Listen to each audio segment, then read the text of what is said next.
ಒಳಗಡೆ ತೋರಿಸೋಣ. ಇಲ್ಲಿವರೆಗೂ ವಾಲ್ ಇದೆ ನೋಡಿ, ವಾಲಿಂದ 2 ಇಂಚ್ ಕಡಿಮೆ ಇಲ್ಲಿವರೆಗೂ ನೀರು ಹಾಕ್ಬೇಕು. ಸರಿನಾ? ನೀರು ಹಾಕಿದ್ಮೇಲೆ ಪೌಡರ್ ಅಥವಾ ಲಿಕ್ವಿಡ್ ಯಾವ್ದಾರ ಯೂಸ್ ಮಾಡಿ. ಅದ್ರ ನಿಮಗೆ ತುಂಬಾ ಚೆನ್ನಾಗಿ ರಿಸಲ್ಟ್ ಬರಬೇಕು ಅಂದ್ರೆ ಕಸ್ಟಮರ್ ಫೀಡ್ಬ್ಯಾಕ್ ಬಂದು ಲಿಕ್ವಿಡ್ ಅಲ್ಲಿ ಸೂಪರ್ ಆಗಿ ರಿಸಲ್ಟ್ ಬರುತ್ತೆ. ಸರಿನಾ? ಈಗ ಏನ್ ಮಾಡೋಣ, ಮಂಚ ಕೆಳಗಡೆ ನೋಡಿ 0 ಇದೆ, 5 ಇದೆ, 10 ಇದೆ, 15 ಇದೆ. ನೀವು ತಿರುಗಿಸ್ಬೇಕಾದ್ರೆ ಹೀಗೆ ಬಲಭಾಗದಿಂದ ತಿರುಗಿಸ್ಬೇಕು, ಯಾವುದೇ ಕಾರಣಕ್ಕೂ ಎಡಭಾಗ ತಿರುಗಿಸಬಾರ್ದು. ಸರಿನಾ? ಹಾಳಾಗೋಗುತ್ತೆ. ಇದು ವಾರಂಟಿ ಗ್ಯಾರಂಟಿ ಇರಲ್ಲ. ಇದರೊಳಗಡೆ ಇರೋ ಮೋಟರ್ ಮಾತ್ರ 1 ವರ್ಷ ವಾರಂಟಿ. ಏನಾದ್ರೂ ನಿಮಗೆ motor piece to piece change ಇರುತ್ತೆ, ಅಲ್ಲಿ ತರಬೇಕು ನಮ್ಮ ಆಫೀಸ್ ಹತ್ರ. ಸರಿನಾ? ಈಗ ಹೀಗೆ ತಿರುಗಿಸ್ಬೇಕು. ತಿರುಗಿಸ್ಬಿಟ್ಟು ಈಗ ಸ್ವಿಚ್ ಆನ್ ಮಾಡ್ತಾ ಇದೀನಿ.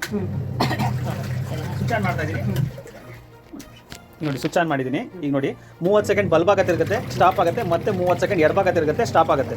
ಇದೇ ರೀತಿ 15 ನಿಮಿಷನೂ ಕೆಲಸ ಮಾಡಿದೆ. ಹೀಗೆ 15 ನಿಮಿಷ ಪೂರ್ತಿ ಇದೇ ರೀತಿ ಕೆಲಸ ಆಗುತ್ತೆ. ಜಾಲ್ಸ್ಕೋಬಹುದು ಇದರಲ್ಲೇ, ಇಲ್ಲ ನೀವು ಕೈಯೆಲ್ಲಾರ ಜಾಲ್ಸ್ಕೋಬಹುದು. ಇದರಲ್ಲಿ ನೀವು ಜಾಲ್ಸ್ಬೇಕಂದ್ರೆ ನೀರು ಬದಲಾಯಿಸ್ಬೇಕು ಅಷ್ಟೇ.